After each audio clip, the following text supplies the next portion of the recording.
when the candidates were being finalized, you had always said that any person who is going to contest, it will be you are going to contest.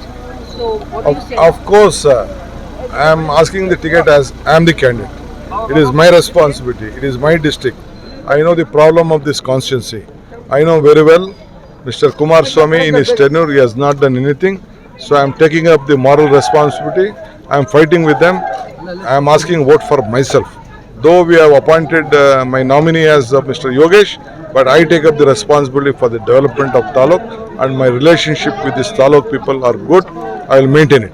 As KPCC President and Deputy CM, with all these by-elections, do you think the performance of the government is going to matter? Of course, the performance of the government is going to matter in all the three constituencies. They are showing a positive results, and we will win all the three seats comfortably.